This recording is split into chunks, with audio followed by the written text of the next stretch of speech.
Bonjour à toutes et à tous, bienvenue sur ce nouveau webinaire CFSLUS, Littler France, pardon, et Abaya. Cette fois-ci, on a le plaisir d'accueillir Armel Bernois et Justine Miliez, que je vous laisse vous présenter rapidement. Et on va parler aujourd'hui du jaune budgétaire 2024. En fait, c'est le jaune budgétaire 2025. Vous nous pardonnerez la petite faute, mais c'est pas très grave. On va vous expliquer dans quelques instants ce qu'est le jaune budgétaire. Je vous laisse parler, Justine et Armel. Oui, alors bonjour, je suis Armel Bernois, fondatrice de Abaya Conseil et Accompagnement. Donc moi, je suis consultante depuis 4 ans. J'accompagne les organismes de formation et les formateurs. Et je suis aussi formatrice et auditrice Calliope.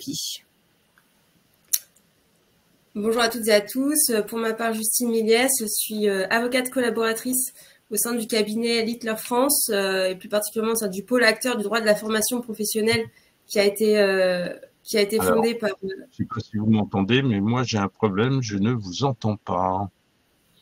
Ah. Est-ce que les participants peuvent nous... Est-ce que tout le monde nous entend? Ils ont l'air d'entendre, oui. Ah oui. Donc là, ça y est. Ah. Bon, très bien. Merci pour ceux qui ont répondu. Donc, comme je disais, effectivement, je suis avocate au sein du pôle acteur du droit de la formation, fondée par Sabrina Dougados, et on intervient auprès des prestataires de formation, des financeurs et des institutionnels. Et on a un accompagnement 360 degrés. On intervient sur plusieurs domaines du droit, droit des affaires, droit des contrats, commande publique, etc.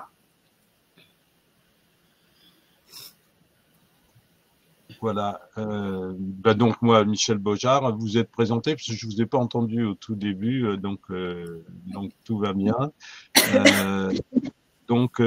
Merci à tous les participants d'être là. Donc c'est une nouvelle plateforme que nous avons quitté Webikeo. Nous sommes maintenant sur Livestorm. Donc c'est notre deuxième webinaire sur Livestorm. Donc voilà, bienvenue sur cette nouvelle plateforme. Alors aujourd'hui, on va parler donc du jaune budgétaire de la formation professionnelle.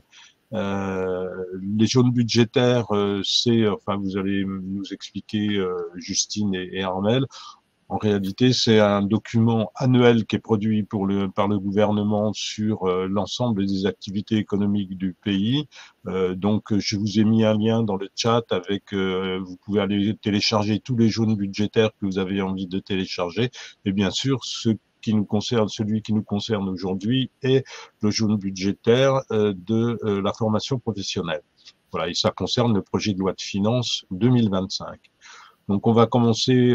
Donc, le sommaire, c'est rappel du fonctionnement des financements de la formation professionnelle. Ensuite, une cartographie de la formation professionnelle dans le jaune budgétaire.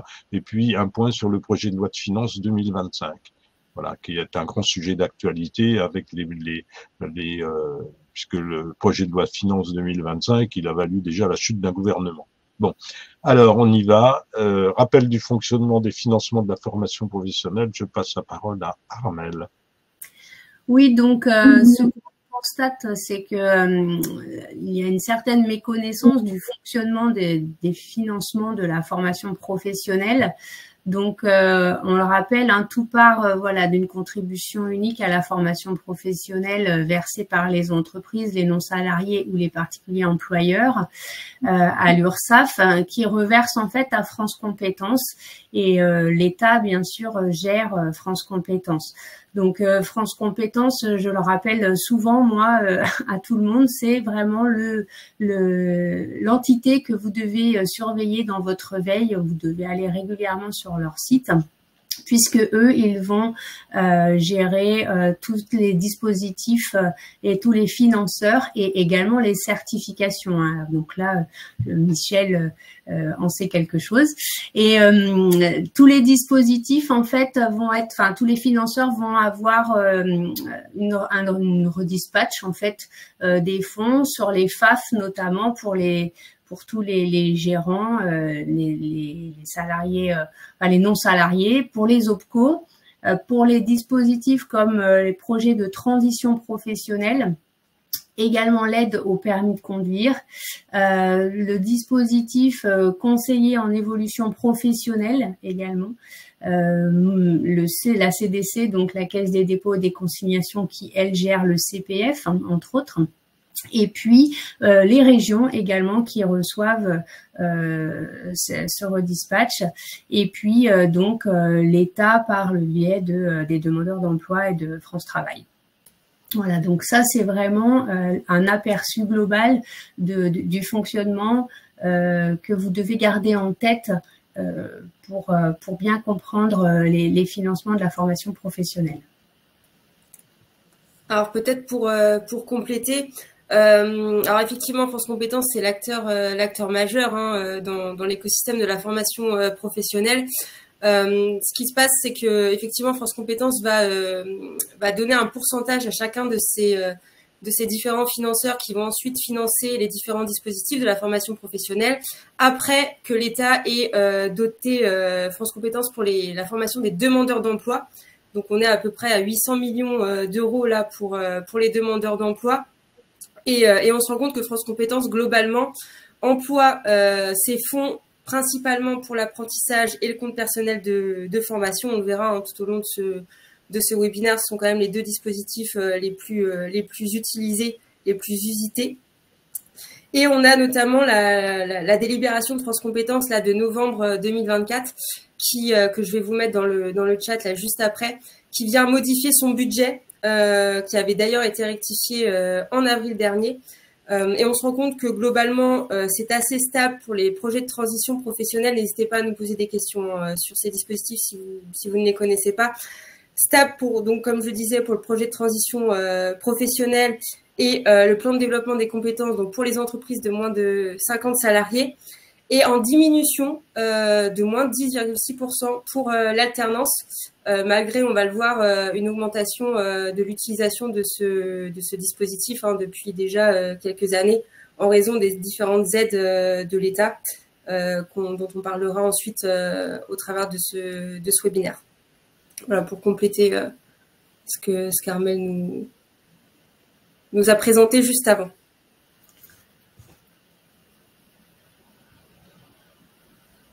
Alors, Michel, est-ce qu'on peut passer à la diapo d'après?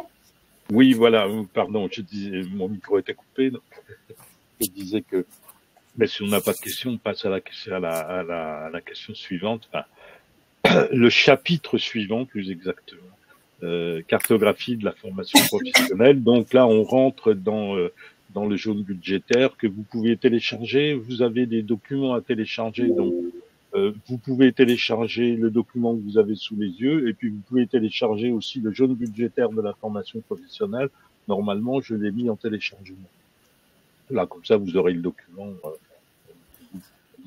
gratuitement. Vous n'aurez pas du mal à le faire payer, quoi.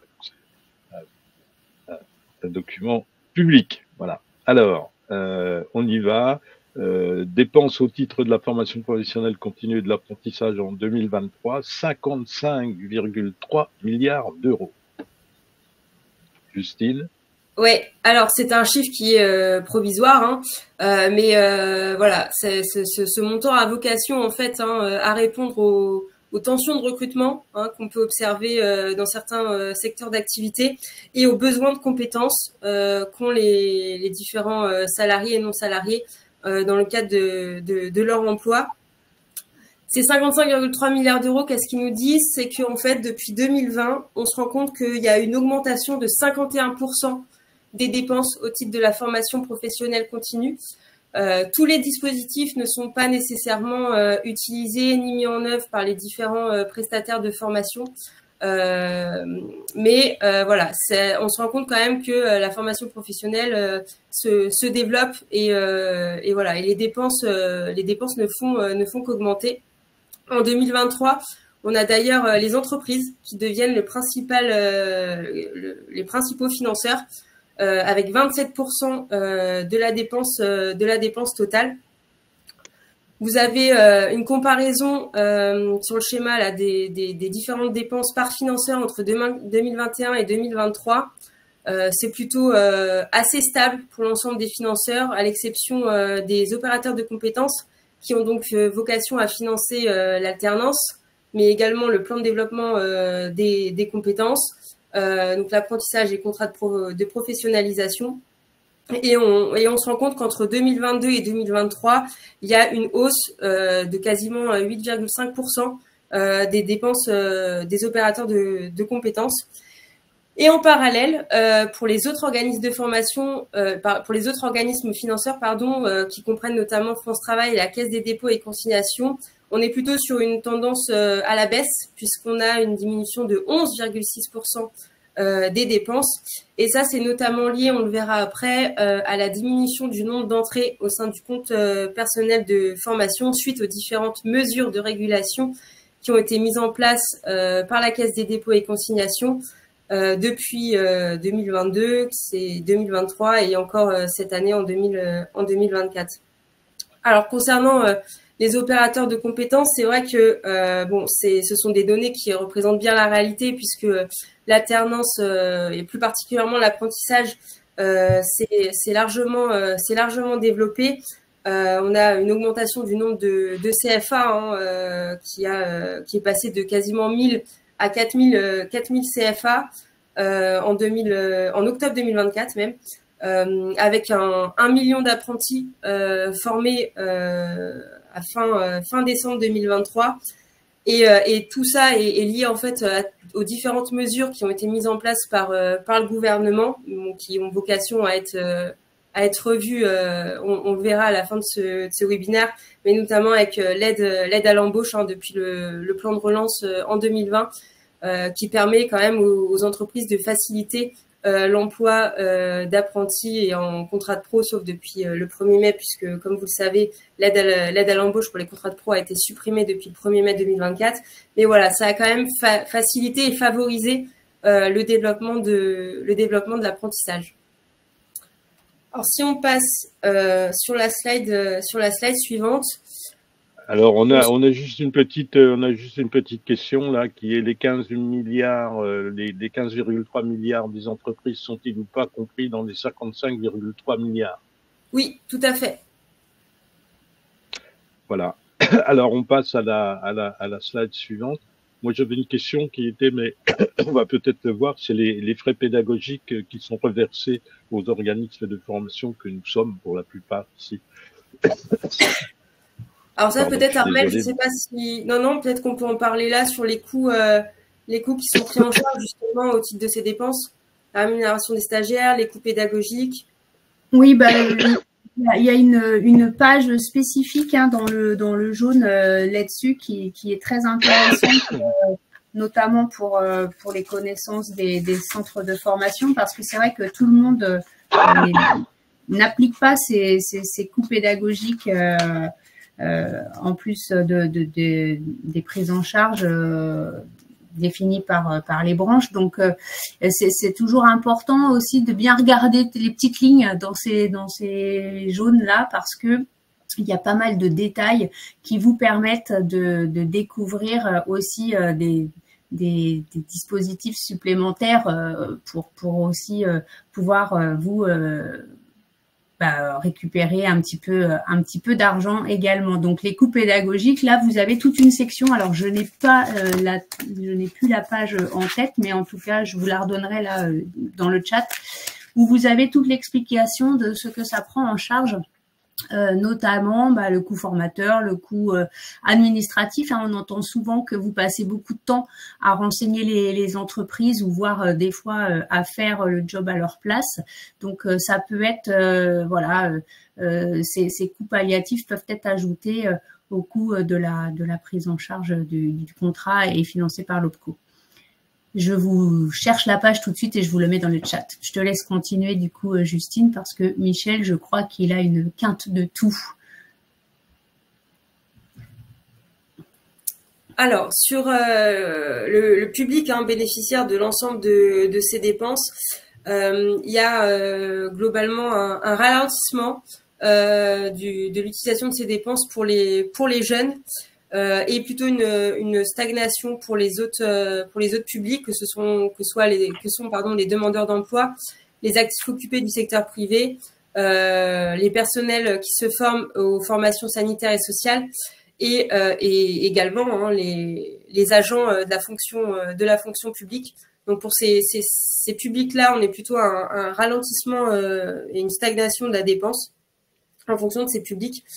Par rapport aux 55,3 milliards d'euros là dont on parlait là juste avant, les principaux bénéficiaires, ça reste quand même les actifs occupés du secteur privé, avec 39% de la dépense qui leur sont octroyés. Et ensuite, on a principalement les jeunes avec 28%, et notamment dans le cadre de l'apprentissage. Également aussi pour les actifs occupés. C'est vraiment ce dispositif-là qui nécessite le plus de ressources, et donc de dépenses. Comme on le voit, les OPCO restent le principal financeur avec l'État de l'apprentissage. Et donc nécessairement la dépense des OPCO a augmenté, comme on l'a vu juste avant. Concernant les régions, donc eux, ils ont plutôt vocation à intervenir au titre du plan d'investissement dans les compétences, mais également pour la subvention des CFA afin de subventionner les dépenses d'investissement pour la mise en œuvre des formations par apprentissage. Et on voit donc du coup une stagnation de cette dépense entre 2023 et 2022. Et pour l'État, donc c'est également au titre de l'apprentissage et de la formation des demandeurs d'emploi, on voit une stagnation, un ralentissement plutôt même des dépenses de l'État. Pour le CPF, comme on disait, les autres organismes que sont notamment la Caisse des dépôts, il y a plutôt une baisse depuis 2020 de la dépense au titre du compte personnel de formation, et ça, comme je le disais, c'est dû à la baisse du nombre d'entrées. Alors, je ne sais pas s'il y a des questions sur ces deux slides-là. En fait, tu dois pouvoir changer les diapos aussi, Justine et Armel. Oui, tout à fait. Voilà. Comme ça, c'est mieux. Alors, si on a quand même une question concernant les formations à distance et l'AFEST, à savoir est-ce que les nouveaux dispositifs de formation, donc AFEST et formation à distance, s'intègrent de plus en plus dans le panorama de la formation? Alors, je vous dirais que ça dépend des publics, ça dépend du type de formation. On se rend compte typiquement que pour les demandeurs d'emploi, ils sollicitent principalement la formation en présentiel plutôt que la formation à distance. Alors c'est vrai que depuis le Covid, la formation à distance c'est largement développé, et on l'a vu notamment dans les différents contrôles dont on parlera à la fin, que ça a posé du coup des soucis pour justifier de la réalisation des formations. Mais donc oui, il y a eu une recrudescence de l'utilisation des formations à distance, un peu moins des actions de formation en situation de travail, dit AFES, parce que c'est moins connu, moins utilisé, plus contraignant aussi à mettre en place. Mais donc oui, ça s'intègre de plus en plus dans le panorama de la formation, mais pour certains publics, et notamment les demandeurs d'emploi, on se rend bien compte que eux préfèrent des formations en présentiel. Je ne sais pas si ça a bien répondu à la question. On a des questions aussi sur les 15 milliards d'euros correspondent à la CUFPA. Et pourquoi la dépense des OPCO est-elle supérieure à leur financement? Alors, les 15 milliards d'euros, c'est la dépense effectivement des entreprises dans le cadre de la formation professionnelle. Donc ça va correspondre plutôt aux dépenses liées aux achats de formation dans le cadre par exemple du plan de développement des compétences, pour former les salariés. Donc c'est différent de la contribution unique à la formation professionnelle et à l'apprentissage, qui elle est une contribution qui est due par tous les employeurs en fonction notamment de la masse salariale brute annuelle et des effectifs de l'entreprise. Mais bon, ces 15 milliards-là, ce n'est pas ce que payent les entreprises au titre de la CUFPA, mais bien les dépenses qui sont faites pour la formation des salariés des entreprises. Ensuite, pourquoi la dépense? Alors, je vais revenir à la slide d'avant. Non. celle-ci. Pourquoi la dépense des OPCO est supérieure à leur financement? Alors, en fait, la dépense des OPCO, elle concerne principalement donc l'apprentissage, et on se rend compte que l'État et le gouvernement a plutôt vocation à diminuer les ressources au titre de la formation par apprentissage, parce qu'ils veulent réguler en fait ce marché. Pour rappel, depuis la loi de 2018, le dispositif de l'apprentissage, en fait, c'est un guichet ouvert, c'est-à-dire que les OPCO ont vocation à prendre en charge toutes les formations par apprentissage, quelles que soient les ressources dont ils disposent. D'où le fait que actuellement France Compétences est quand même en déficit structurel, parce qu'il n'y a pas les fonds nécessaires pour la prise en charge de ces formations par apprentissage qui ont quand même explosé depuis quelques années. D'où les mesures qui sont en train d'être prises et qui vont sûrement être prises en début d'année prochaine, dont on parlera à la fin, pour justement réguler la formation par apprentissage et diminuer les différentes charges des opérateurs de compétences.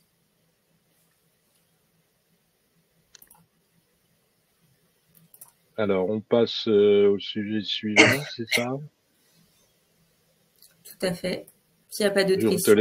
On te laisse continuer, Justine.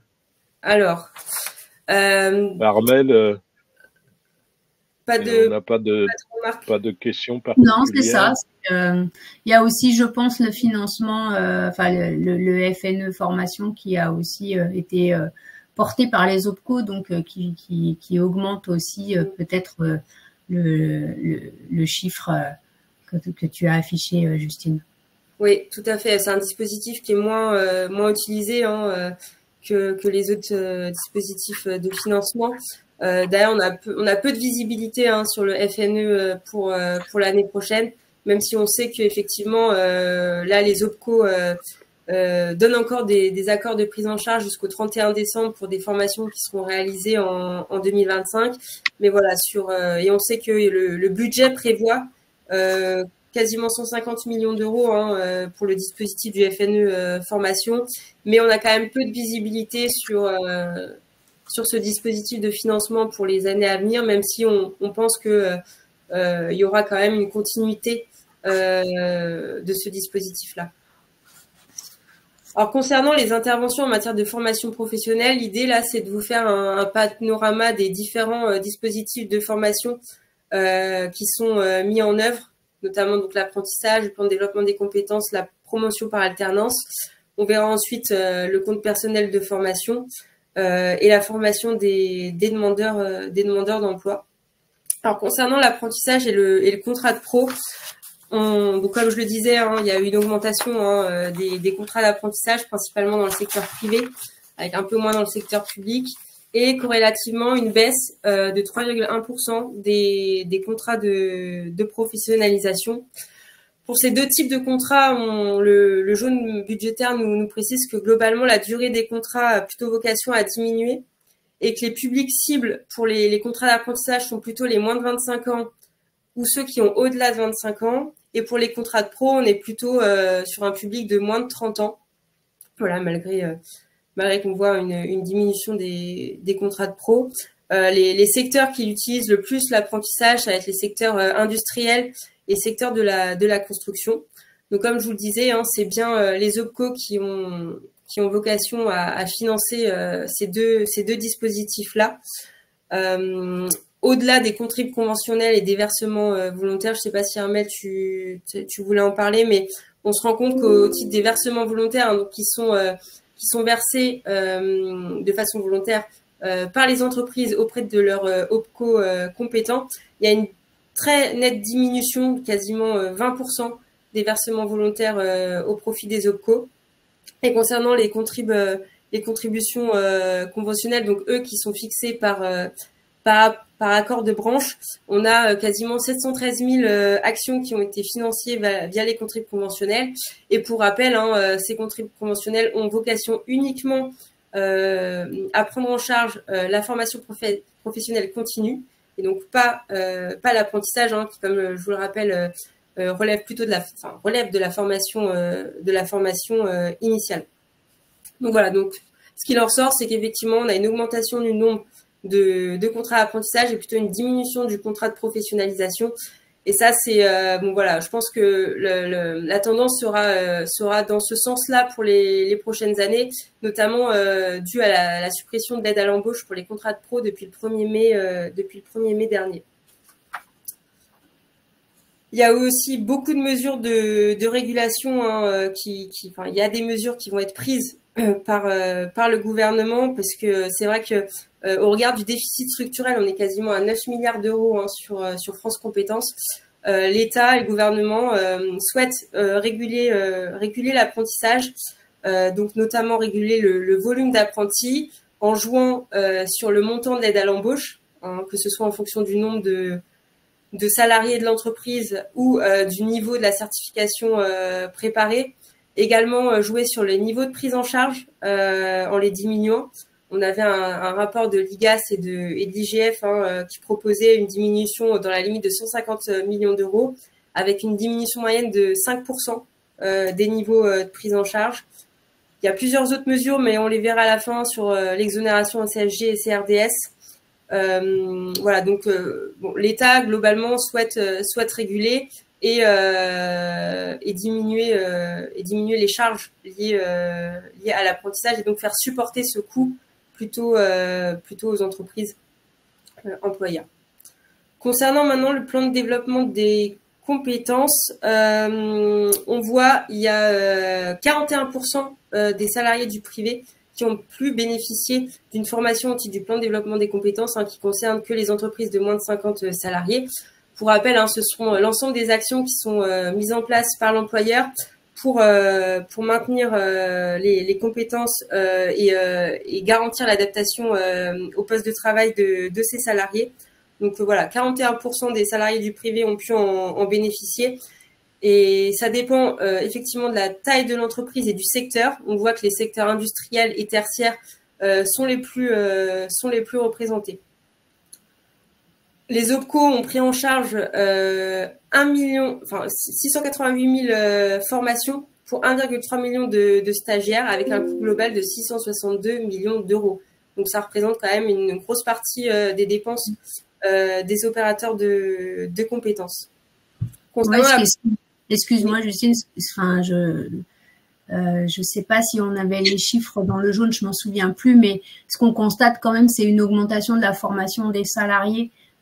Donc c'est quand même une bonne chose, et ça c'est vrai que alors même si les OPCO ne font pas toujours l'accompagnement auprès des TPE comme ils devraient le faire, puisque c'est aussi leur rôle, cependant le plan de développement des compétences fonctionne de plus en plus et est mis en place de plus en plus par les gérants dans leurs entreprises. Donc ça c'est plutôt une bonne nouvelle quand même. Tout à fait. Bah, c'est surtout que c'est pris en charge en plus par les OPCO, à la différence des entreprises de plus de 50 salariés qui doivent, eux, utiliser leurs fonds propres pour former leurs salariés. Là, les entreprises de moins de 50 ont effectivement ce levier financier pour former leurs salariés. Ouais. Oui, c'est un élément important, effectivement, le niveau du nombre de salariés pour passer par le financement public OPCO ou pas. On a une question de Eva Armand. Juste une remarque, le financement des OPCO pour les entreprises représente une goutte d'eau dans les dépenses. Est-ce que ça va continuer à baisser?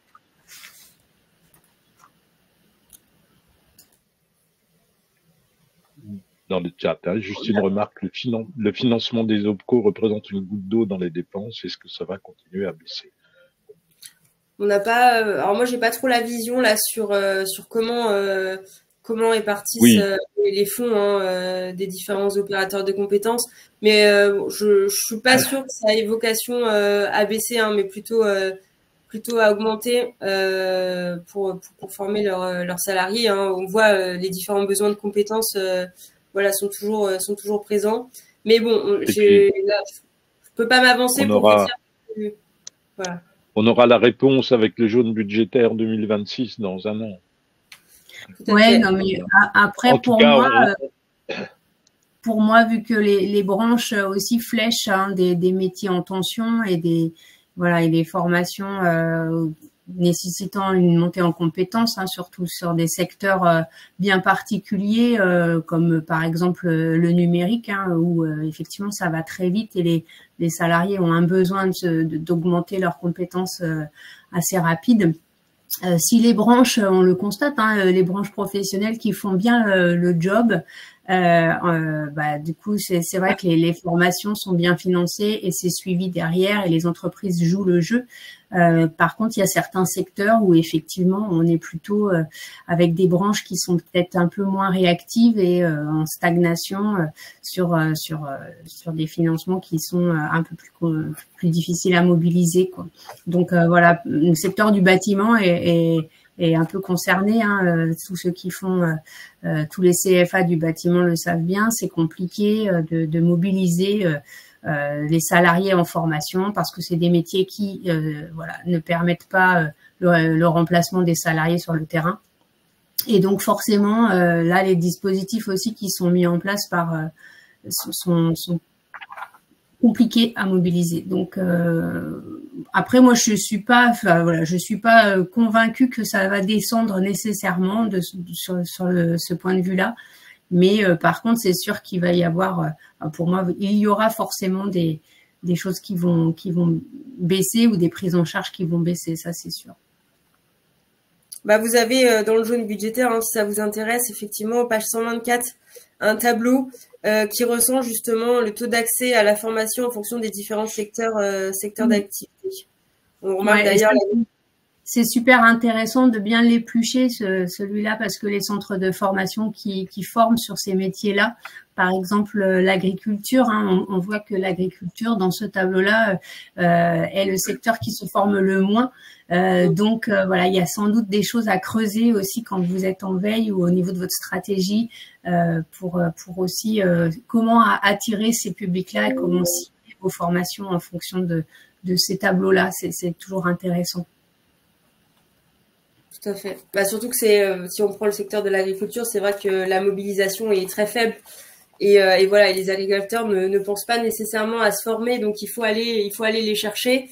Il faut trouver des modalités pédagogiques qui soient adaptées par rapport à leur activité, qui est quand même assez fluctuante et qui dépend nécessairement des conditions aussi météorologiques, etc.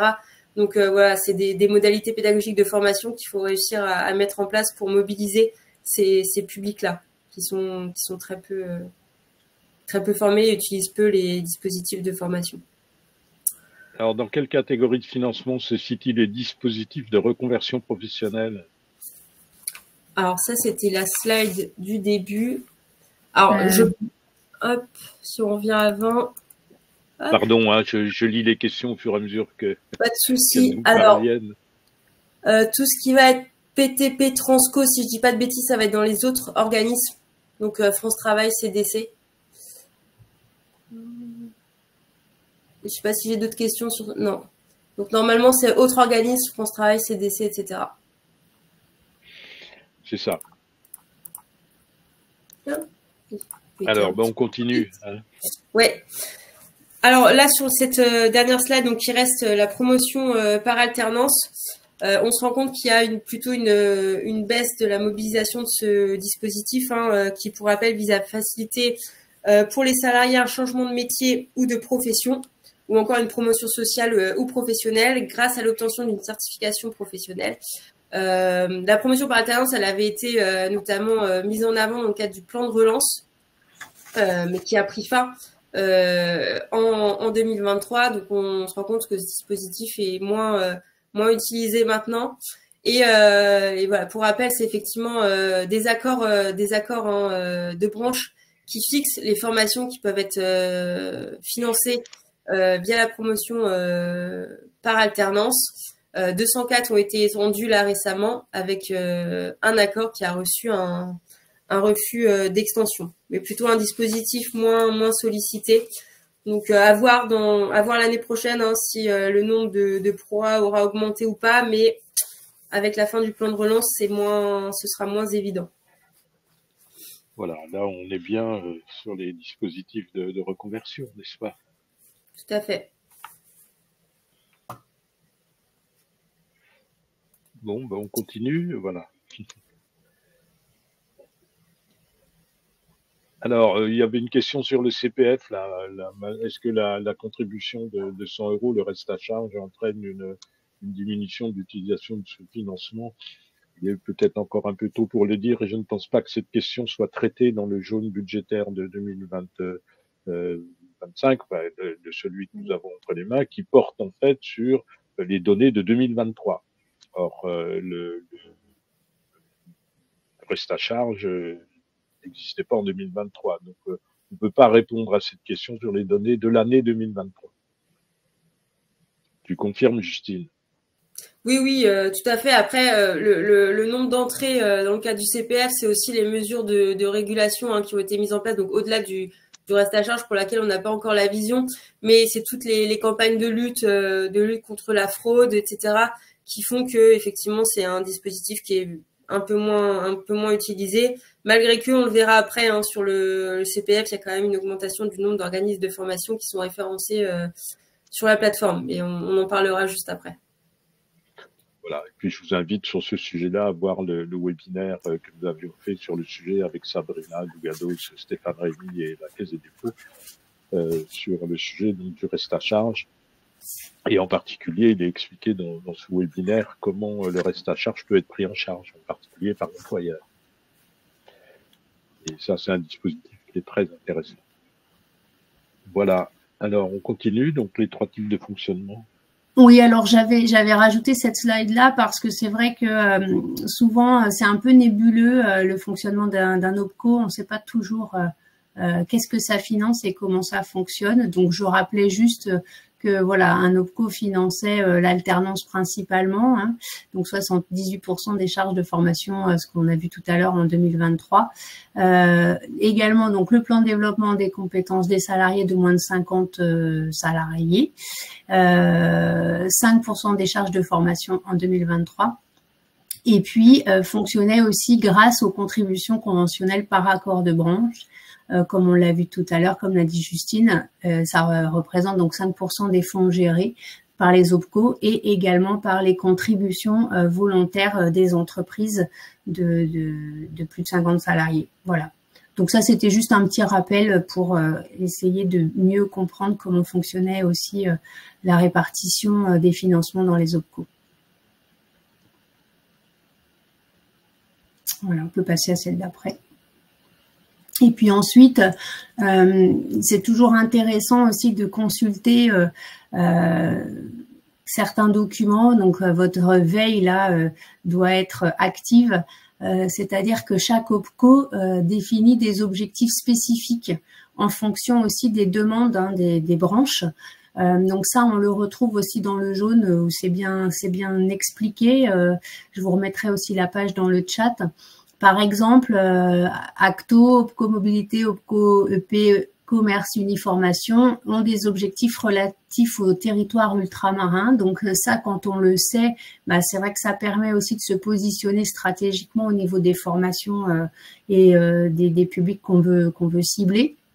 Constructis, on le sait, favorise la transition écologique et énergétique et la formation des demandeurs d'emploi. Donc c'est vrai que dans le bâtiment, c'est quelque chose qui n'est pas pas encore assez appliqué, tout ce qui est transition écologique et énergétique. Donc ça peut vous donner des pistes aussi pour vos créations de formation. Pour l'OPCO Mobilité et Atlas, l'objectif spécifique, c'est l'égalité homme-femme. C'est vrai que c'est quelque chose aussi, ça, qui passe un peu à la trappe parfois dans certains secteurs de métiers et dans nos prestations de formation aussi. L'OPCO EP et Commerce, là, c'est plus sur les actions territoriales et Uniformation et Atlas sur l'insertion sociale. Donc là, je vous invite à consulter effectivement tous ces petits objectifs spécifiques qui sont présents sur tous les sites des OPCO que vous pouvez retrouver.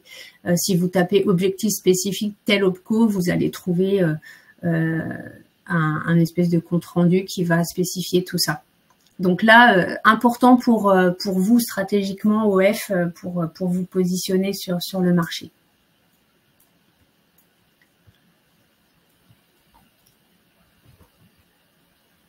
Alors, si on peut passer à la slide d'après. Il y a une question sur les coûts de fonctionnement. A-t-on les données sur les coûts de fonctionnement des OPCO dont la baisse était un des objectifs importants dans la réduction de leur nombre? Alors, dans le jaune, il y a plein de tableaux, effectivement, par rapport à ça, sur les coûts de fonctionnement des OPCO. On peut vous donner les pages, vous pouvez consulter. Effectivement, ils sont assez détaillés et on voit la répartition de toutes les différentes dépenses et toutes les différentes entrées aussi qu'ils ont. Donc, oui, vous pouvez avoir ça en détail dans le jaune, effectivement.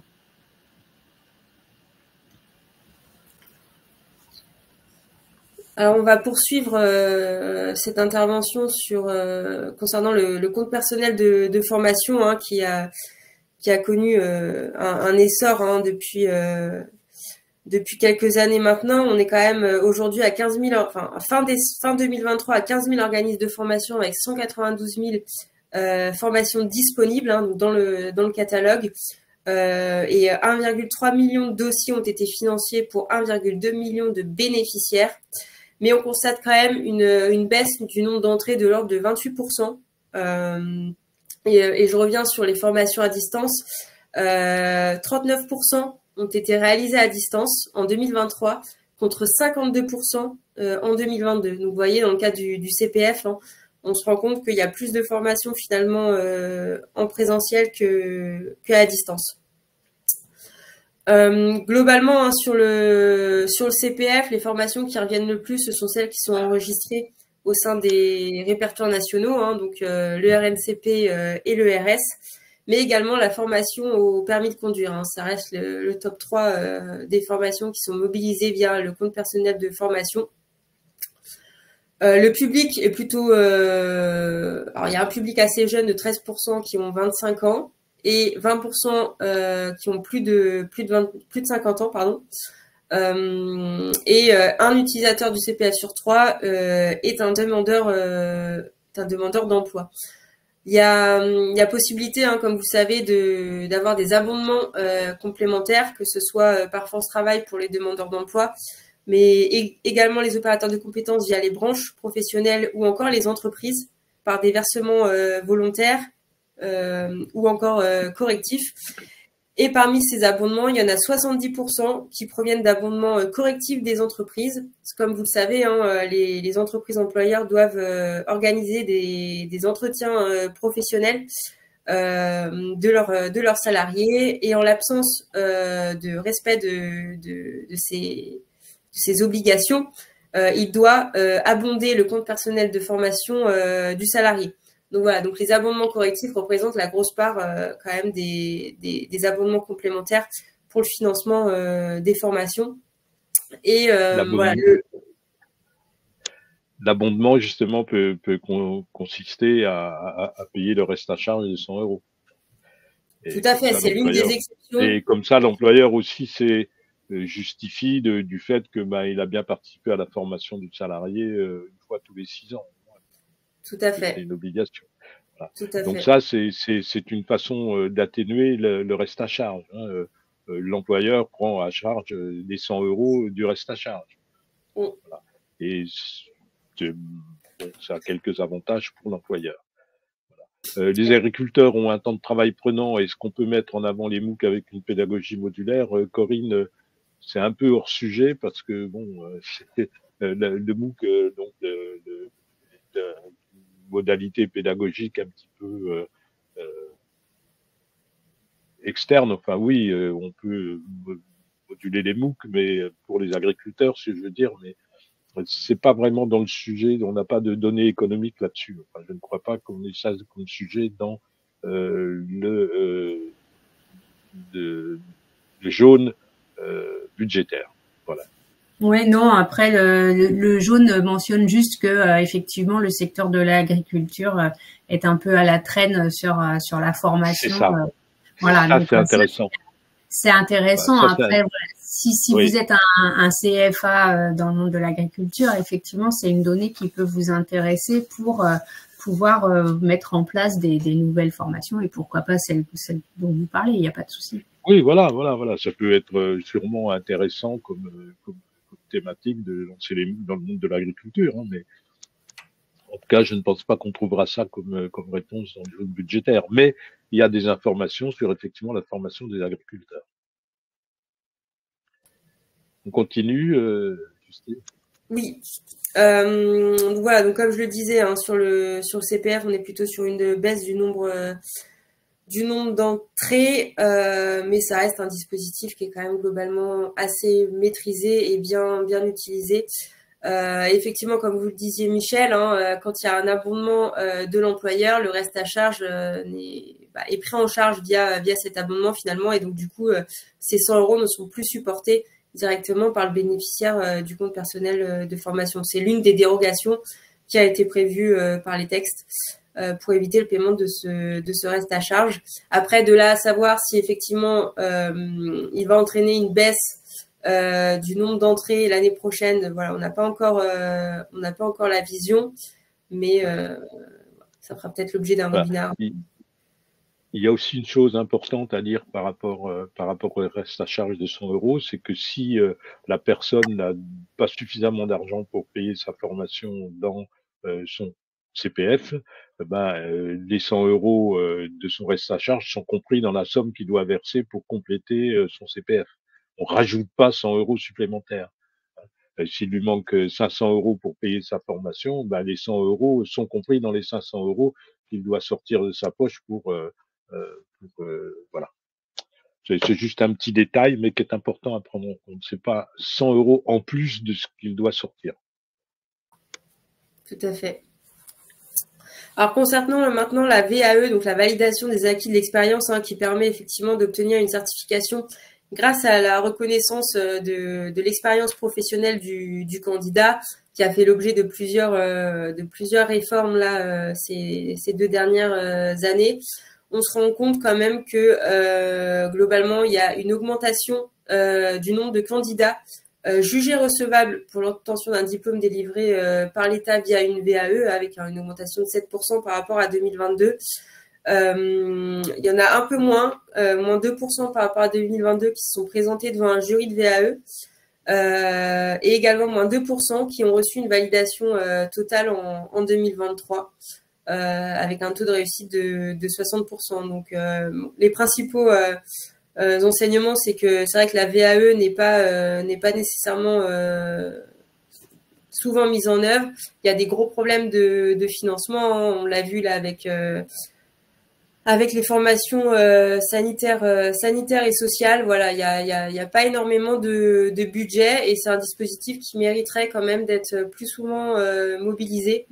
Et d'être là il a fait l'objet de simplification, donc peut-être que l'année prochaine on verra une augmentation du nombre d'entrées, mais et de mobilisation surtout, mais oui, je pense que Armelle sera d'accord avec moi pour dire que ça doit être c'est un vrai pour moi, c'est un vrai levier. Par contre, une grosse inquiétude quand même par rapport notamment au portail France VAE, là, qui est complètement suspendu, où il n'y a plus que 27 certifications actives, où là, tout le monde est un peu bloqué. Donc, tous les dossiers sont bloqués pour l'instant. Et c'est vrai que on aimerait bien savoir ce qu'il en est, parce que les centres de formation qui se positionnent sur ces dispositifs-là se retrouvent vraiment en difficulté. Donc, avec tous les changements gouvernementaux, effectivement, ça va pas être la priorité. Donc, je ne sais pas du tout quel va être l'avenir de cette réforme, en fait, parce que le but, c'était vraiment de faciliter l'accès avec le portail numérique France VAE, qui est toujours en version finalement bêta, qui est pas finalisée. Et tout ça, ça fait beaucoup d'incertitudes pour notre secteur de métier. Et je crois qu'effectivement, comme Kaelig le dit, les prises en charge sont même suspendues. Donc ouais, c'est hyper compliqué à voir, à surveiller. Maintenant, c'est vrai que dans le jaune, ils mettent l'accent quand même sur ce dispositif-là, en disant que il faut le mobiliser. Donc je pense pas qu'il y ait une marche arrière là-dessus. Mais c'est surprenant en fait qu'on se retrouve coincé sur les financements de tous les dossiers. Alors Justine, je ne sais pas si vous avez eu des affaires à traiter par rapport à ça, ou des cas concrets, mais c'est vrai que c'est un gros point d'interrogation quand même. Non, alors, très peu de cas concrets, mais c'est vrai que la tendance, c'est le manque de budget, hein, en fait, hein, qui est alloué à ce dispositif-là. Donc, comme le disait, changer au conseil, effectivement, financement via le compte personnel de formation. Oui, mais c'est un peu comme l'apprentissage, hein, c'est-à-dire que le CPF, c'est un guichet ouvert finalement, hein. La seule limite, c'est les droits inscrits sur le compte du titulaire, mais si vous avez la totalité des bénéficiaires du CPF qui veulent mobiliser leur compte personnel de formation, je suis pas sûre que cool. on puisse suivre le financement et on puisse avoir le financement nécessaire pour mettre en œuvre les formations. Donc voilà. Il faudra de toute façon à un moment donné trouver un budget, hein, pour la VAE. Ça, c'est... Alors sur l'avenir de France VAE, on peut rien dire, parce qu'effectivement, tout est suspendu, puis avec les aléas politiques que l'on connaît, enfin bon, c'est un peu, enfin depuis le début, France VAE, c'est un peu, bon. Bref, puisque en fait ça concerne un certain nombre de certifications professionnelles et pas toutes. Et puis dans ce que disait Justine, il y a quand même aussi, à un moment donné, on disait il faut qu'on passe de 10 000 ou 20 000 VAE par an à 100 000 VAE par an. Et quand je posais la question, je dis mais où est-ce que vous trouvez les VAE? La réponse était dans les blocs de compétences. Et je disais où est-ce qu'on trouve les blocs de compétences? Et là, la réponse était on travaille dessus, on a une équipe de 8 personnes qui travaillent sur les blocs de compétences. Moi, j'ai dit, nous, on a sorti tous les blocs de compétences avec mescertif.fr. Vous pouvez les trouver facilement. Voilà. En tout cas, 100 000 VAE, d'accord, sur les blocs de compétences, d'accord, à condition qu'ils soient visibles, ces blocs de compétences. Alors voilà, donc sur France VAE, j'en dirai pas plus. On attend de voir ce que ce service public de la VAE va donner, mais pour l'instant, c'est pas... a priori, quand même pas une réussite, même si on a eu beaucoup de compliments. Enfin, l'équipe, de système qui a été mis en place avait été assez bien fait apparemment. Enfin, c'est tout ce qu'on peut dire. Voilà. Les certifications qui ne sont pas encore sur la plateforme VAE, l'ancien système fonctionne toujours. Je ne peux pas répondre à cette question. Voilà. Qui contrôle les entretiens professionnels qui ont fait l'objet d'un amendement du jaune budgétaire? Est-ce que le jaune budgétaire me donne des informations prévisionnelles sur les entretiens professionnels? Non. Justine, non, hein. Non. Voilà. Et effectivement, la certitude politique empêche d'avoir une vision claire des budgets alloués à la formation professionnelle. En 2025, écoutez, il va falloir suivre le débat parlementaire sur l'évolution de la formation professionnelle, parce qu'il va y avoir certainement des coupes franches qui vont essayer d'être faites sur l'apprentissage, sur le CPF et diverses choses. On peut s'attendre à ce qu'il y ait des choses. Alors bon, c'est déjà annoncé sur l'apprentissage. Est-ce que vous pouvez maintenir la prise en charge de l'apprentissage pour l'enseignement supérieur? Bon, voilà. Or, il se trouve que c'est quand même dans l'enseignement supérieur qu'il y a une grosse influence sur l'apprentissage. Hein.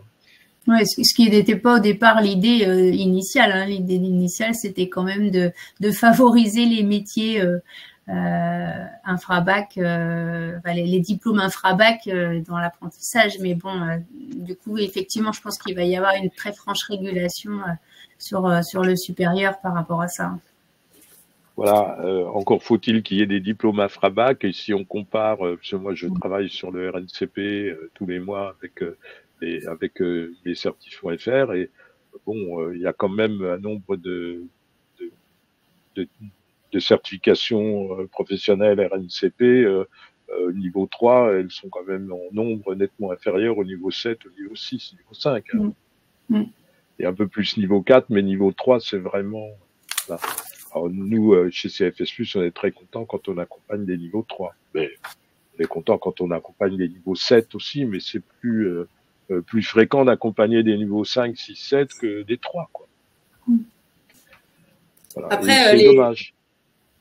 Malgré l'incertitude politique, là, il y a quand même des tendances qui sont affirmées depuis déjà quelques mois.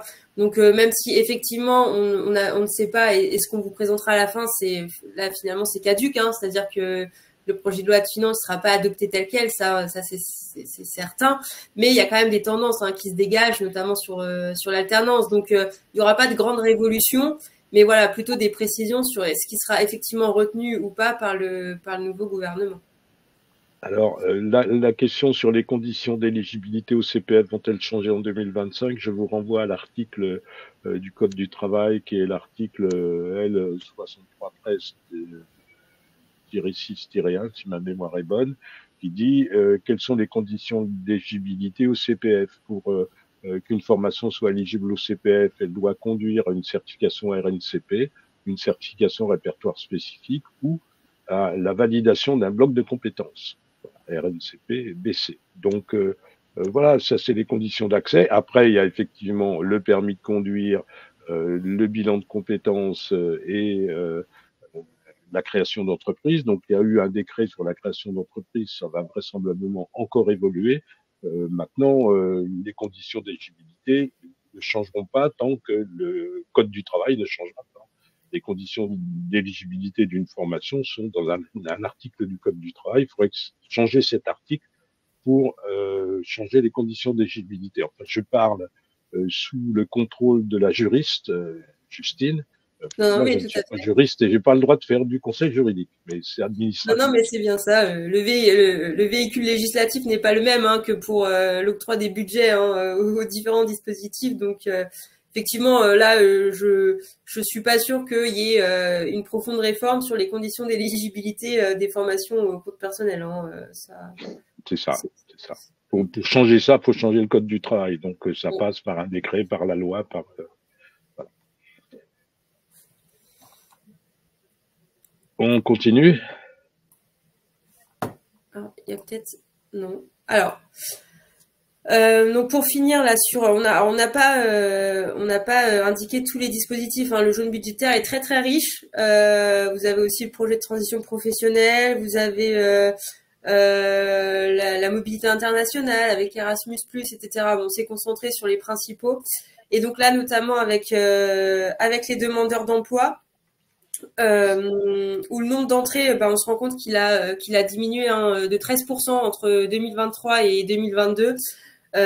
Au raison notamment à la diminution du recours aux formations financées par le CPF, sans cofinancement par France Travail, comme on le disait tout à l'heure, les abondements de France Travail pour les demandeurs d'emploi, voilà, qui ont diminué de 33%, ce qui a entraîné du coup une baisse du nombre d'entrées en formation pour les demandeurs d'emploi et même globalement le nombre de formations financées par France Travail et ou par les conseils régionaux et l'État ont également diminué avec un total de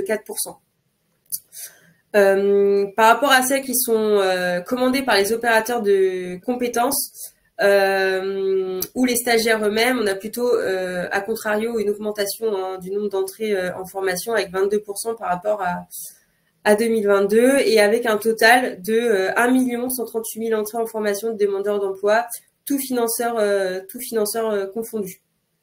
Voilà. Alors on l'a pas indiqué ici, mais par rapport à la préparation opérationnelle à l'emploi individuel dont on reparlera à la fin, comme vous savez, il y a eu quand même quelques réformes là cette année sur ce dispositif-là. On se rend compte que depuis août 2024, il y a à peu près 63 000 entrées en préparation opérationnelle à l'emploi individuel contre 55 000 en 2023. Donc on pense que ce dispositif-là va quand même être beaucoup plus mis en œuvre, notamment du fait de l'allègement des conditions de recours à la POEI. Oui, je pense que ça, c'est le dispositif. D'ailleurs, c'est bien mentionné dans le jaune. Il y a un gros fléchage de fait sur la POEI. Actuellement, déjà, il y a un gros fléchage de fait avec les OPCO sur les POEC, puisque voilà, il y a les nombreux appels d'offres qui tombent sur les plateformes des OPCO pour les POEC en sont la preuve.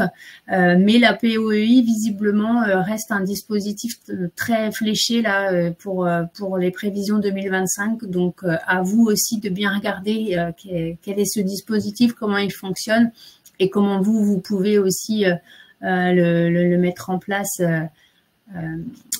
et vous informer de tout ce qui s'y passe, quoi.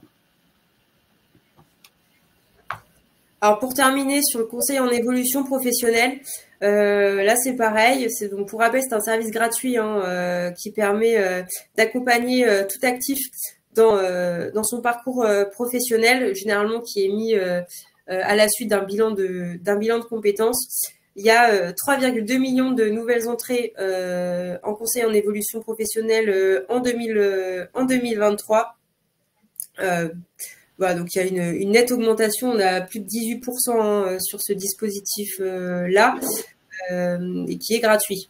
Voilà. C'est un super dispositif, faut quand même le signaler, pour une fois qu'il y a un truc qui est très bien, qui est pas très connu malheureusement. Enfin moi je trouve que voilà, il y a même des conseillers France Travail qui ne le connaissent pas, ça m'afflige un petit peu, mais c'est pas la majorité heureusement, mais c'est quelque chose que vous pouvez vous recommander aussi auprès des jeunes que vous recevez ou des futurs apprenants qui sont un peu perdus.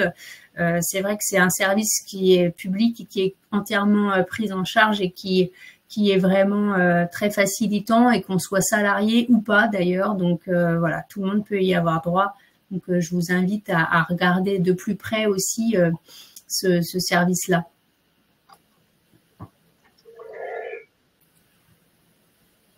Alors, nous avons dépassé l'heure et donc il nous reste une demi-heure. Voilà, donc alors pour l'apprentissage et le SUP, 70% des formations sont des titres pro. Donc je rappelle que les titres pro sont les certifications RNCP du ministère du Travail. Il faut donc être plus clair sur ce que l'on désigne comme formation, puis on vient d'analyser et abriter des NPEC. Bon, c'est une remarque plus qu'une question. Bon, après, vous avez des remarques qui sont plus des remarques que des questions. Voilà. Alors là, c'est à moi d'intervenir suite à ce qui vient de vous être expliqué sur justement les titres professionnels, c'est-à-dire qu'est-ce que l'on trouve dans les répertoires nationaux, à savoir le RNCP pour les métiers, puisque le répertoire national RNCP est orienté métier. Un métier, c'est un certain nombre d'activités, et les activités sont résumées, on peut dire, par les blocs de compétences. Et puis, pour certains métiers, il y a un seul bloc de compétences. Bon, il y a des règles fixées pour ça, on va pas en parler maintenant, mais on pourra faire un webinaire sur le sujet. En tout cas, au 15 décembre 2024, il y a 30 956 organismes certificateurs, RNCP et partenaires pédagogiques. 2640, je mets une petite incertitude sur le chiffre exact, parce que c'est le dernier chiffre que j'avais, 2640, mais il y a un petit peu de temps, et j'ai oublié de demander à Ikram, notre technicien, de vérifier ce chiffre. En tout cas, c'est dans cet ordre-là, environ entre 2600 et 3000 organismes certificateurs, et puis le reste, ce sont des organismes de formation partenaires. Je rappelle que des organismes de formation partenaires, quand je vais justement sur les titres professionnels du ministère du Travail, sur certains titres pro, on a plus de 1500 organismes partenaires qui préparent à cette certification. Alors bon, on a des grosses institutions comme l'AFPA, par exemple. Bon, alors sur une certification, sur un titre pro du ministère du Travail, je vais avoir, je sais pas combien d'AFPA qui viennent alimenter ces 1500 partenaires. Il y a beaucoup de partenaires. Voilà. Et donc la particularité, c'est que le ministère du Travail, pour pouvoir préparer un titre professionnel du ministère du Travail, il faut être accrédité par la DRETS de sa région. Bon, il y a eu un débat, un sujet récent sur ce sujet-là, et les choses vont encore évoluer sur le formateur et l'organisme qui évalue. Voilà, donc 4909 titres RNCP au 15 décembre 2024. Donc les titres RNCP, au RNCP, on trouve les diplômes. Les diplômes, c'est les ministères, c'est l'éducation nationale, c'est les grandes écoles, les écoles d'ingénieurs. On trouve les titres professionnels, donc ministère du Travail, les certificats de qualification professionnelle, les CQP, qui sont des branches, et puis les titres à finalité professionnelle, c'est comme ça que ça s'appelle, les RNCP du privé. Voilà. Et on a 23 181 blocs de compétences. Ces 23 181 blocs de compétences sont produits par les 4 909 titres RNCP. Voilà. Et donc, sur mescertifs.fr, nous sommes les seuls, aujourd'hui, à ma connaissance, à montrer de façon très facile l'ensemble des blocs de compétences. Je peux très bien visualiser en une seule fois les 23 181 blocs de compétences. Ce qui est très utile parce qu'effectivement pour la VAE en particulier, parce que des personnes peuvent dire mais moi j'ai pas besoin d'une certification complète, passer en VAE un bloc de compétences me suffit, par exemple, ou peut-être même passer l'examen d'obtention du bloc, parce que il y a une chose dont on parle peu, qui est la candidature individuelle, qui est un des 6 aspects, une des 6 voies d'accès d'une certification professionnelle ou d'une certification spécifique. Voilà. Et on a 1271 certifications et habilitations RS. Voilà. Je vous ai mis, alors, si vous téléchargez ce document, tout est cliquable, hein. Donc, si vous cliquez sur les 51 RS de novembre 2024, vous pourrez visualiser la dernière commission a validé 51 nouveaux RS et 53 nouveaux RNCP. Donc, vous pouvez les visualiser sur mescertifs.fr et puis vous aurez accès à la fois à la fiche sur mescertifs.fr, la fiche sur France Compétences, bien évidemment, et puis la présentation de la certification par le certificateur, ce qui est, moi je suis effaré tous les mois de voir qu'il y a beaucoup de certificateurs qui ne mettent pas de lien vers la présentation de leur certification ou qui mettent le lien vers la page d'accueil de leur site web. Et attention pour les certificateurs, parce que ce que l'on peut dire, là, c'est pas dans le jaune budgétaire, mais les contrôles de France Compétences et de la Caisse des dépôts vont se renforcer avec l'arrivée de 2 décrets qui ont été annoncés pour bientôt pour une mise en place au 1er janvier 2025. Et en particulier, France Compétences devrait avoir la possibilité aussi de faire des contrôles sur site. Oui, si, Michel. Excuse-moi, Michel, mais c'est bien dans le jaune de la formation, l'intensification des contrôles est mentionnée en fin du jaune de la formation. Et on y vient après avec Justine, justement. On y vient après avec le PLF, oui, absolument, absolument. Merci pour la remarque, Ahmed. Absolument, absolument. Voilà. Et donc, le contrôle qui est annoncé, comme tu viens de le dire, Armel, va se concrétiser. Or, le début d'un contrôle, que ce soit chez France Compétences, chez les OPCO ou n'importe où, ça commence par la communication que vous faites.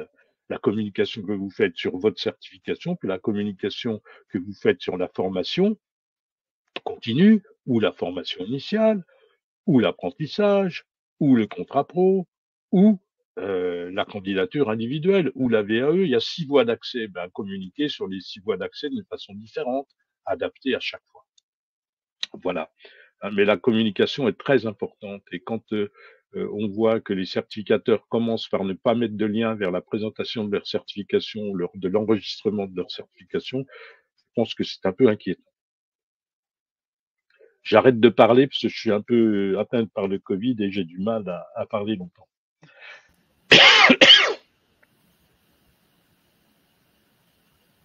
Avant de continuer de façon très succincte sur les organismes de formation, il y a une question sur la COP entre l'État et France Compétences pour la période 25-27, à savoir si on a des informations à ce sujet. Alors dans le jaune, effectivement, il précise bien que ça devrait être signé avec une volonté de rechercher des économies dans le financement. Mais bon, moi, j'ai pas plus d'infos à ce stade. Je sais pas si Armel, tu en as, mais c'est dans les tuyaux. Voilà, c'est tout ce qu'on va savoir à ce sujet.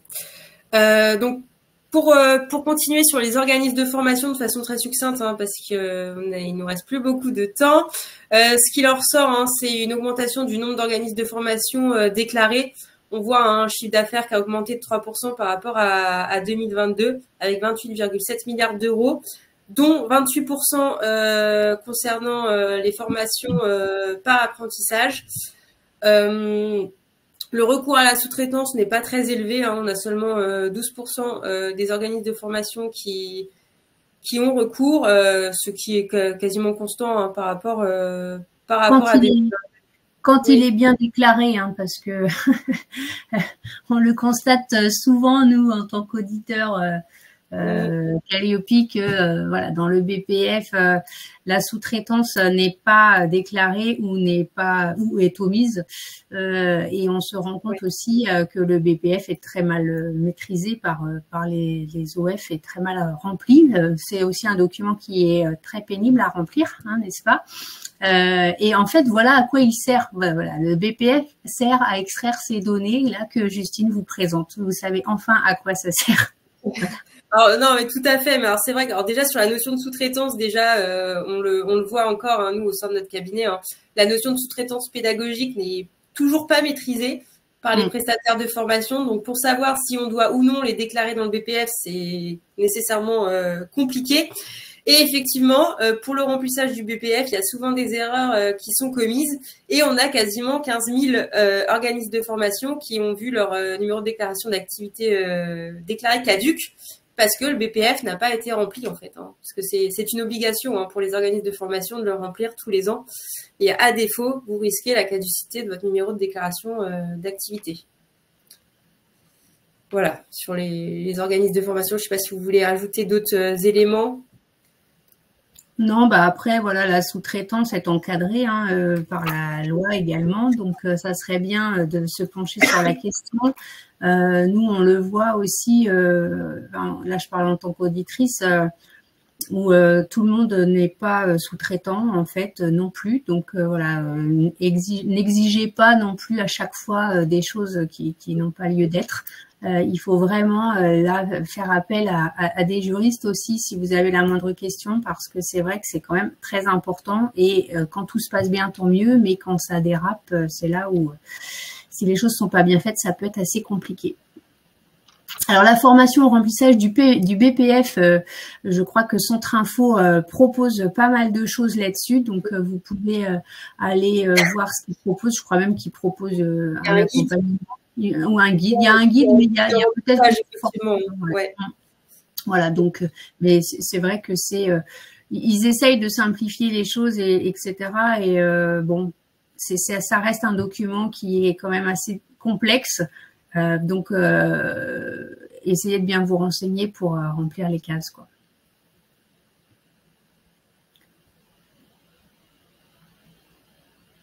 On peut passer à la diapo d'après, je pense. Et ben, on arrive justement sur les contrôles de la formation professionnelle. Alors d'abord le contrôle dit qualité pour les organismes qui sont certifiés Calliope.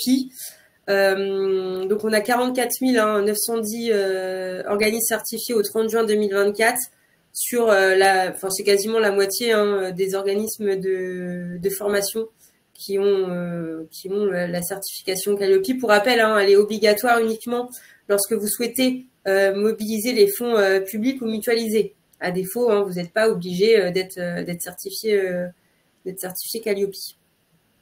Et dans le cadre de Calliope, donc effectivement, hein, il y a plusieurs contrôles, les contrôles qui sont organisés, hein, au travers des différents audits, voilà, pour vérifier le respect du référentiel national qualité et de ses 32 indicateurs. Oui, dans ce qui est noté aussi, c'est un recul, hein, maintenant des certifications Calliope, c'est-à-dire il y a pas mal d'abandons. Il y a beaucoup de centres de formation ou de formateurs indépendants qui font marche arrière. C'est un constat, c'est aussi un constat factuel de temps, hein, voilà. Ici, ça rajoute pas mal de travail, notamment aux personnes qui sont seules dans leur organisme de formation.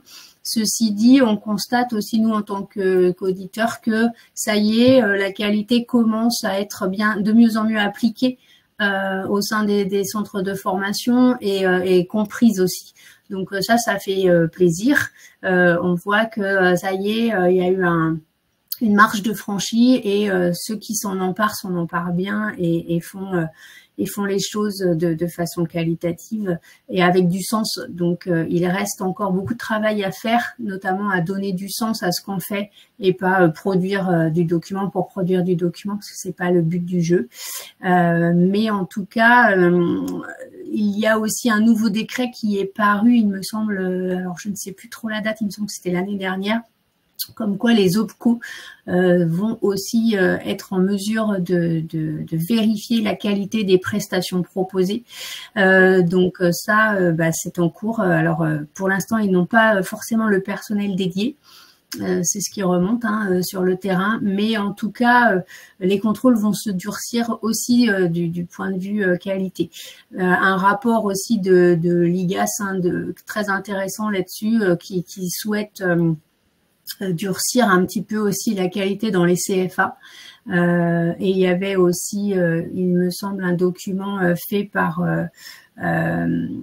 l'apprentissage, l'association de l'apprentissage qui demandait un renforcement des contrôles aussi de la qualité en CFA. Donc ça, je pense que ça va être dans les tuyaux et ça va sans doute évoluer. En tout cas, rester en veille là-dessus aussi, parce que c'est vrai que il y a encore beaucoup de choses à faire, je pense, dans ce domaine-là quand même. Je te redonne la main, Justine.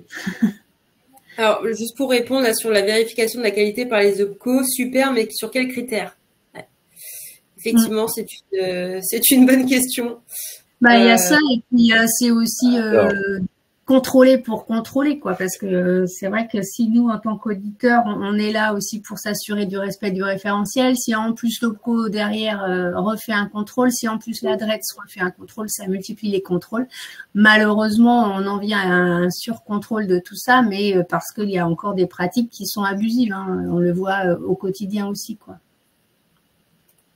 C'est ça. Alors, je rappelle, attendez, je vous ai perdu, voilà. Je rappelle à propos des contrôles que il y a un article du Code du travail qui est l'article L6316-1, je crois, qui a été modifié le 1er janvier 2022. Et dans cet article du Code du travail, on a rajouté la phrase « Les financeurs procèdent à des contrôles de la qualité des prestations effectuées ». Les financeurs procèdent. Alors donc, déjà, quand les gens s'étonnent qu'il y ait des contrôles, je dis, tiens, vous êtes en veille normalement si vous êtes Calliope. Vous auriez dû voir dans votre veille que cet article du Code du travail a été changé le 1er janvier 2022. Donc, les financeurs sont légitimes à faire des contrôles de la qualité des prestations financées. Puis, comme le dit la fille Cathy qui est avec nous, Calliope, c'est pour inspirer confiance, mais la confiance n'exclut pas le contrôle. Voilà. Donc, oui, vous êtes certifié Calliope, on peut vous financer, vous accorder notre confiance. Maintenant, quand on a financé quelque chose, on peut contrôler. Bien. Moi, j'ai reçu 3 lettres d'un OPCO pour me demander comment je respecter l'article D63, je sais plus combien, du Code du travail sur la formation à distance. Voilà, il y a 3 choses à respecter. Donc, il faut donner qui fait l'assistance technique et l'assistance pédagogique, informer sur les activités à faire entre des activités à faire, combien de temps ça prend, etc. Et l'OPCO ne m'a pas cité l'article du Code du travail. Donc, moi, j'ai répondu à l'OPCO, c'est l'article tant du Code du travail, et moi, c'est intégré dans ma convention et dans mes convocations. Donc, vous pouvez pas dire que j'informe pas les stagiaires. L'OPCO a arrêté de m'écrire, mais moi, quand l'OPCO fait ça, pour moi, il fait ce travail qui est dans l'article du Code du travail qui dit les financeurs procèdent à des contrôles. Voilà. Donc, faut pas s'en étonner. Alors maintenant, par rapport à ce que tu disais, Armel, sur il y a une chose que tu as oublié de citer, c'est le GIE Datadoc.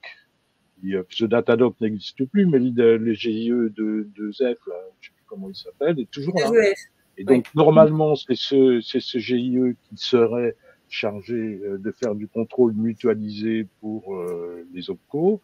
Alors, on peut avoir un contrôle du GIE Datadoc quelquefois fait par des gens un peu curieux qui peuvent être, par exemple, des cabinets comptables. Bon, voilà, c'est un peu bizarre. Et puis après, derrière, en plus, avoir le contrôle, effectivement, de l'OPCO. Alors, on a la mutualisation des OPCO plus l'OPCO lui-même, plus, c'est vrai que ça commence à être un petit peu bizarre. En tout cas, pour ce qui concerne les certifications professionnelles et les certificateurs, je rappelle que quand on est chez France Compétences, on est certificateur, on n'est plus organisme de formation. Que le certificateur a des responsabilités par rapport à ces certifications et qu'il doit aussi faire très attention parce que les contrôles là de France Compétences et de la Caisse des dépôts vont se multiplier. Oui, on le voit notamment sur les dispositifs du CPF, hein, où on propose soi-disant des CAP en bloc de compétences qui, en fait, notamment, je parle de l'esthétique, hein, pour ne citer que ce métier-là, mais qui, en fait, proposent des formations qui ne sont pas du tout en lien avec la certification.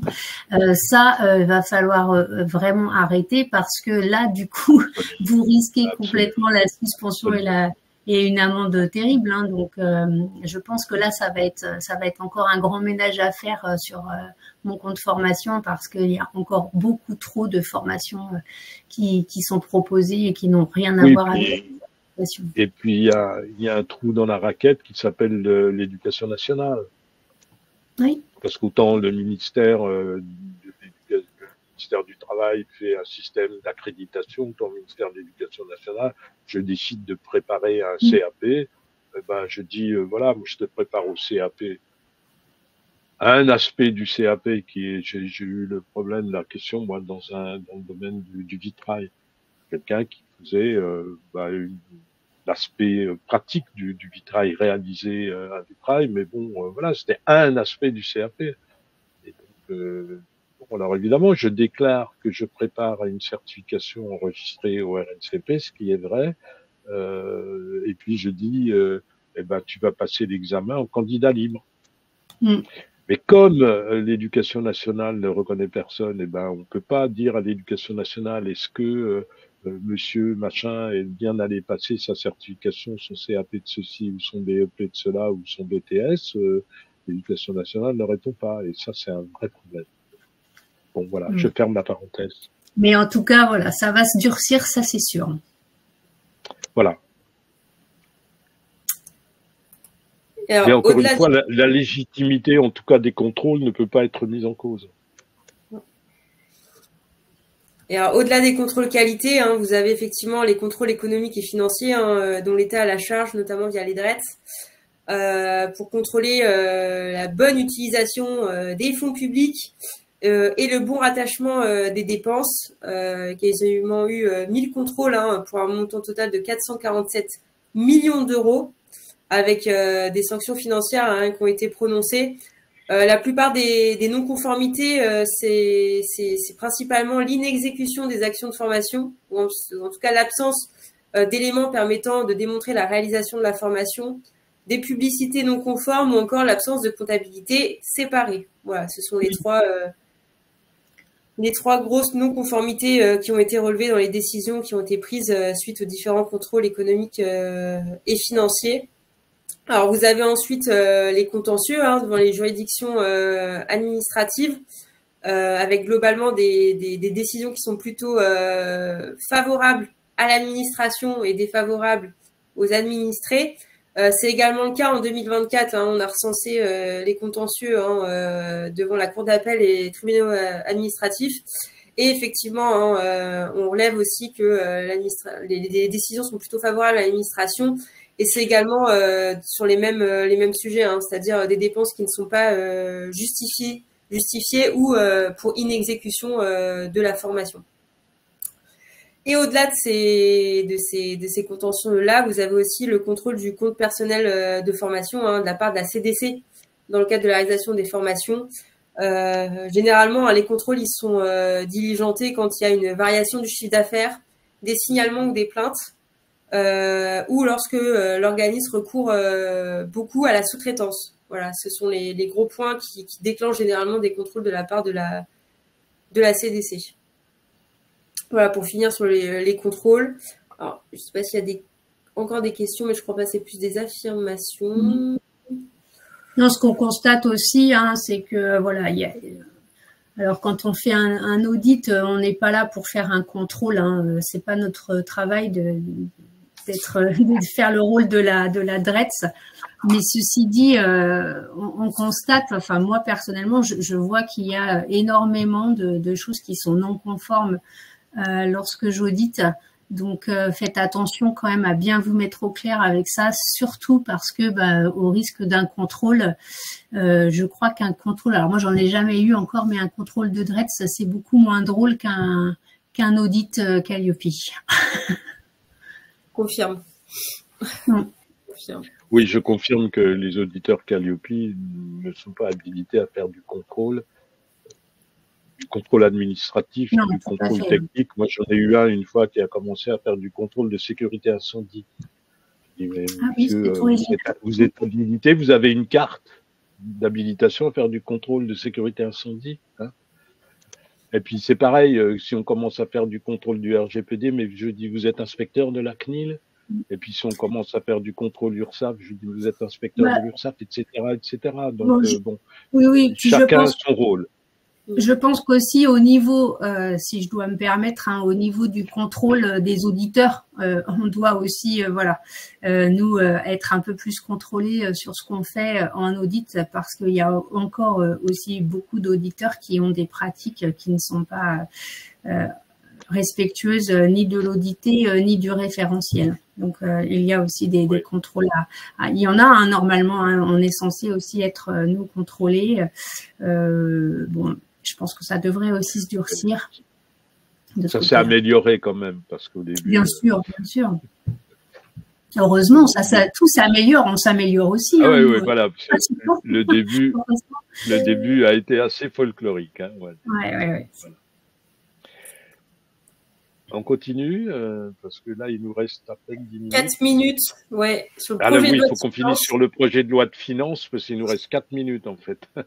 Si on veut finir à 30. Hein, mais... Alors, de façon très succincte, hein, de toute façon, ce projet de loi, il est caduque, hein, au regard là des mouvements gouvernementaux qu'il y a. Simplement, ce qui était prévu, c'est effectivement une affectation très importante sur la formation à France Compétences dans le cadre notamment de l'alternance, avec plus de 10 milliards d'euros. Voilà, c'est la principale information là à retenir, mais de toute façon, hein, ces montants ont vocation à être modifiés, hein, dans le futur projet de loi de finances.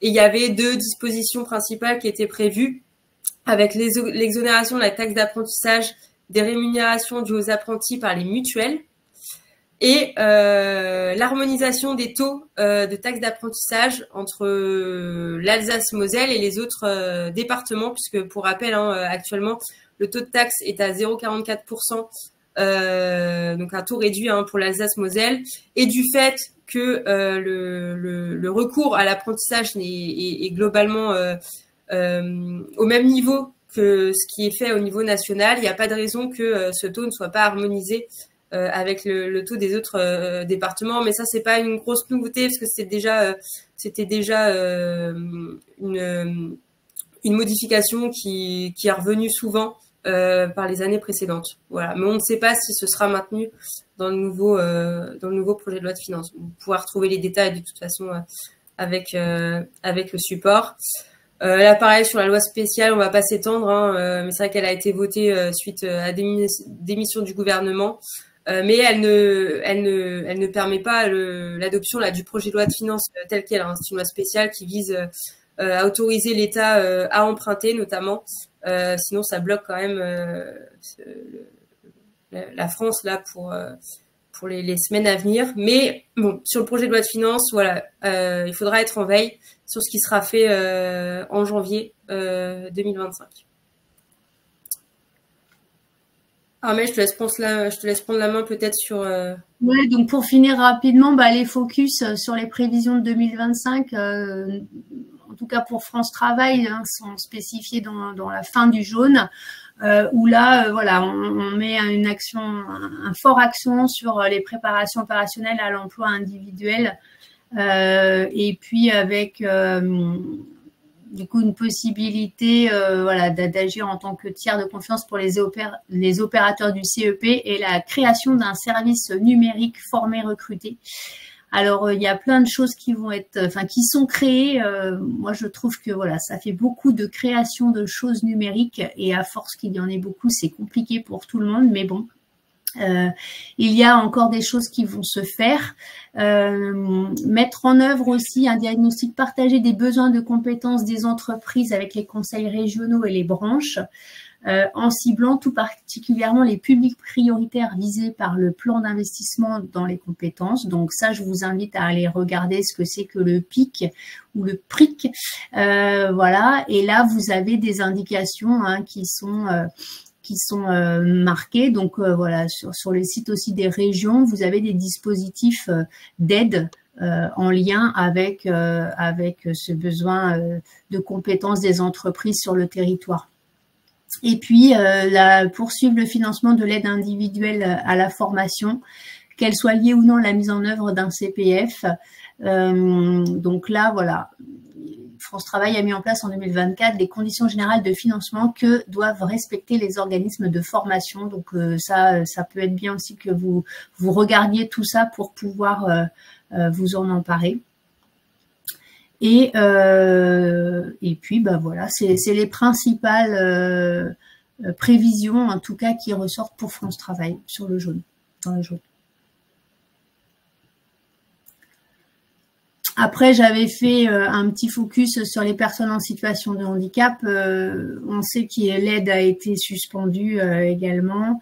Donc, c'est un petit peu là un double discours au niveau du gouvernement. On va voir comment ça va se positionner avec les prochaines décisions. Mais en tout cas, il y a quand même 18 mesures pour l'emploi qui ont été adoptées lors de la Convention nationale du mois d'avril 2024.